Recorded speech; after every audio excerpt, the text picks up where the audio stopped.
Assalamualaikum warahmatullahi wabarakatuh. Yang saya hormati pengasuh ketua yayasan, yakni Kiai Haji Mutawakil Alallah SHMM. Yang saya hormati Rektor Universitas Islam Zainul Hasan Genggong, Dr. Abdul Aziz BAMAG. Yang saya hormati dosen pembimbing 1, Bapak Dr. Edi Kurniawan Farid MPD. Yang saya hormati Ibu Maghfirah Hamdiyah MPD selaku dosen pembimbing 2, dan tak lupa pula kedua orang tua yang telah mendukung hingga saat ini.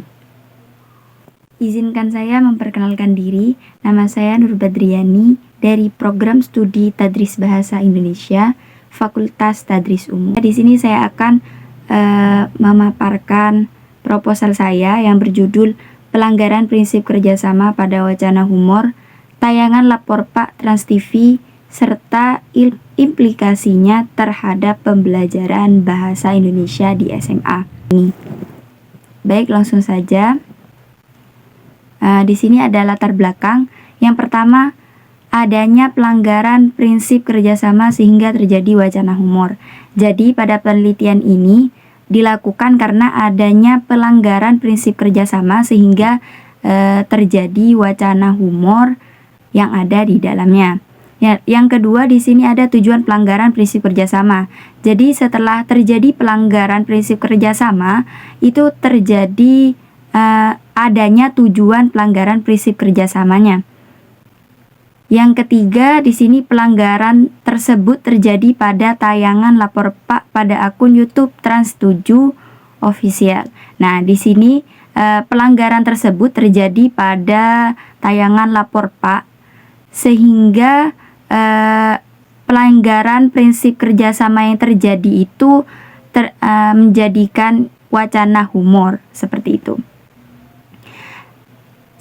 Selanjutnya, hasil dari penelitian tersebut akan diimplikasikan terhadap pembelajaran bahasa Indonesia di SMA, terutama pada kelas 10 pada materi teks anekdot dalam kurikulum Merdeka. Oke, next. Nah, di sini ada yang kami cantumkan, ada 3 penelitian terdahulu. Yang pertama, penerapan prinsip kerjasama di dalam percakapan antara Iqbal Difahri Ramadan dan Najwa Shihab. Kajian pragmatik pada tahun 2023. Penulis Siti Hafifah. Nah, yang kedua di sini ada mie ayam ora kudu ana ayame. Pemakaian bahasa dalam wacana humor, bocah ngapak ya. Pelanggaran prinsip kerjasama dan relasi humornya. Dan yang ketiga, analisis prinsip kerjasama dalam acara komedi stand up comedy season 2. Nah, pada penelitian terdahulu ini terdapat beberapa kesamaan dan juga beberapa perbedaan.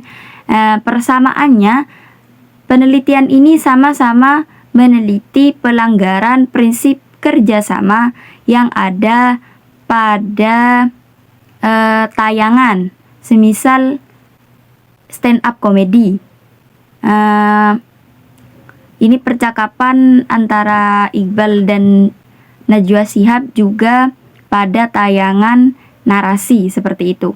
Jadi pada penelitian ini terdapat kesamaan seperti itu. Dan perbedaannya di sini pada penelitian terdahulu tidak diimplikasikan terhadap pembelajaran bahasa Indonesia. Seperti itu. Oke. Next. Di sini ada beberapa kajian teori yang digunakan. Yang pertama, pragmatik. Nah, kita ketahui bersama pragmatik itu merupakan ilmu yang mengkaji terkait konteks dalam suatu tuturan. Jadi di sini menurut Wijana dalam Nadar juga mengemukakan bahwa pragmatik mempelajari sebuah makna yang mempunyai kaitannya dengan sebuah konteks. Jadi makna yang terkandung di dalam suatu tuturan itu sesuai dengan konteks yang ada pada komunikasi yang dilakukan seperti itu. Nah, yang kedua di sini ada tindak tutur. Tindak tutur di sini merupakan cabang dari ilmu pragmatik, yaitu menurut Levinson dalam Muqtadir di sini tindak tutur terbagi menjadi 3, yaitu tindak lokusi, tindak ilokusi, dan tindak perlokusi. Nah, tindak lokusi sendiri memiliki arti tuturan yang kita ucapkan, sedangkan ilokusi itu adalah maksud yang ada dalam suatu tuturan. Sedangkan tindak perlokusi merupakan tindakan yang dilakukan karena ada suatu tuturan tersebut. Nah, jadi pada tindak lokusi, ilokusi, dan perlokusi ini saling berkaitan seperti itu. Nah, yang ketiga di sini ada prinsip kerjasama. Prinsip kerjasama ini merupakan prinsip kerjasama. Prinsip kerjasama di sini menurut Wijana dalam Rida Masudi mengemukakan bahwa maksim didefinisikan sebagai prinsip yang harus ditaati oleh peserta tutur dalam berinteraksi agar proses komunikasi dapat berjalan dengan lancar. Nah, di sini jadi prinsip kerjasama ini adalah prinsip yang dilakukan antara penutur dan mitra tutur sehingga terjalin komunikasi yang baik seperti itu. Oke, selanjutnya. Nah, dalam prinsip kerjasama ini terdapat 4 prinsip kerjasama atau disebut sebagai maksim. Nah, yang pertama itu maksim kualitas. Maksim kualitas di sini informasi yang diberikan itu cukup. Jadi informasi yang diberikan itu cukup sesuai dengan yang diinginkan oleh mitra tutur. Cukup di sini memiliki arti tidak berlebihan. Jadi, jika informasi yang diberikan itu berlebihan, maka itu termasuk pelanggaran maksim kualitas. Nah, yang kedua di sini ada maksim kuantitas. Maksim kuantitas di sini informasi yang diberikan itu sesuai. Jadi, jika informasi yang diberikan itu sesuai atau sesuai dengan kejadiannya, benar-benar terjadi seperti itu, maka itu termasuk maksim kuantitas. Nah, sedangkan jika informasi yang diberikan itu tidak sesuai atau tidak sesuai dengan fakta, maka itu termasuk pelanggaran dari maksim kuantitas seperti itu. Nah, di sini yang ketiga yaitu maksim relevansi. Maksim relevansi merupakan informasi yang diberikan itu berkaitan. Nah, jadi berkaitan di sini seperti informasi yang diberikan penutur 1 dan penutur 2 itu berkaitan. Relevan seperti itu. Nah, yang keempat di sini maksim cara. Maksim cara di sini merupakan informasi yang diberikan itu jelas. Jadi informasi yang diberikan itu tidak mengandung ambiguitas, seperti tidak memiliki makna ganda seperti itu.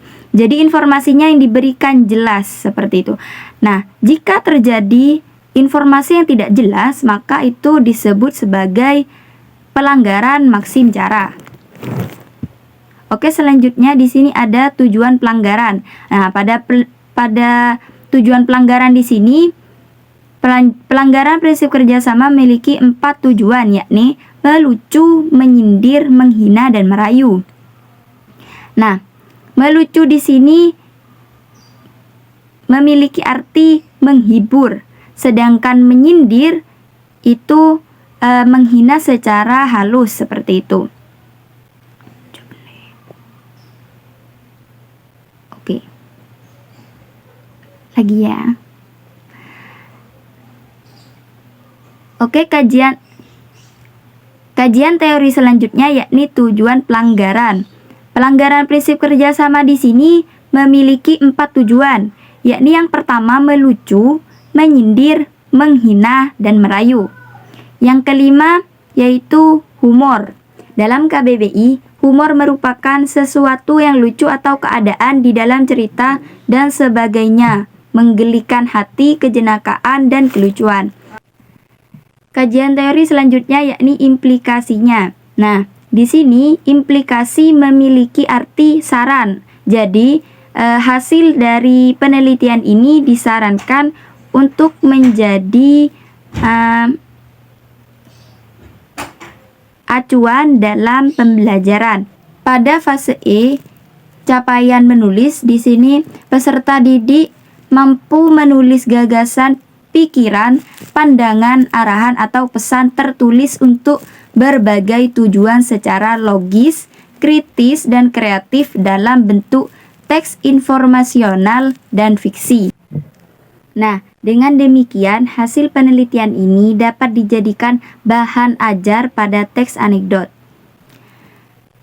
Selanjutnya metode penelitian. Di sini karena penelitian ini penelitian kualitatif, jadi yang pertama pendekatan dan jenis penelitiannya. Nah, penelitian kualitatif menggunakan latar alamiah dengan maksud menafsirkan fenomena yang terjadi dan dilakukan dengan jalan melibatkan berbagai metode yang ada. Nah, jadi pendekatan dan jenis pada penelitian ini yakni penelitian kualitatif seperti itu. Yang kedua di sini ada kehadiran peneliti. Pada penelitian kualitatif merupakan studi kasus, maka segala sesuatu akan sangat bergantung pada kedudukan peneliti. Nah, jadi penelitian ini tidak akan berhasil jika tidak ada peneliti sendiri seperti itu.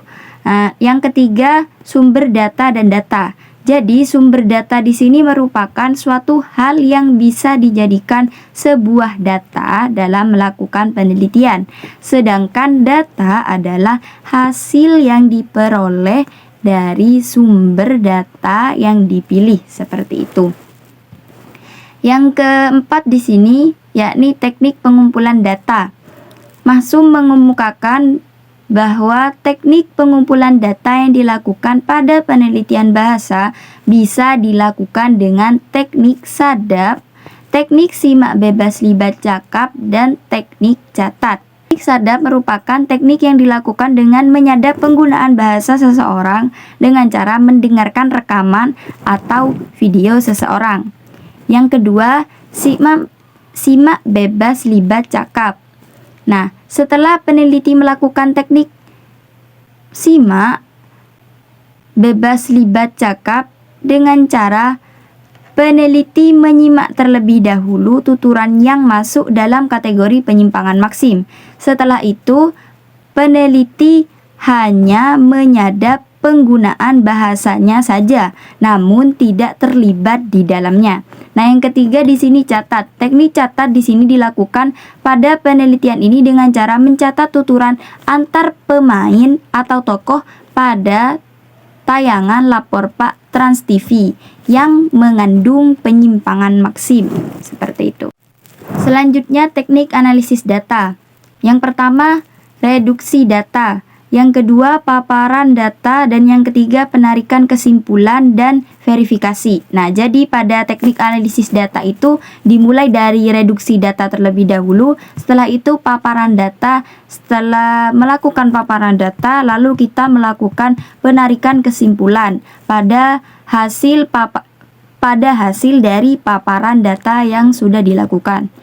Nah, yang selanjutnya, pengecekan keabsahan temuan. Hasil dari analisis sementara yang diperoleh itu kemudian dibandingkan dengan teori yang digunakan dalam penelitian sebagai acuan dalam penelitian.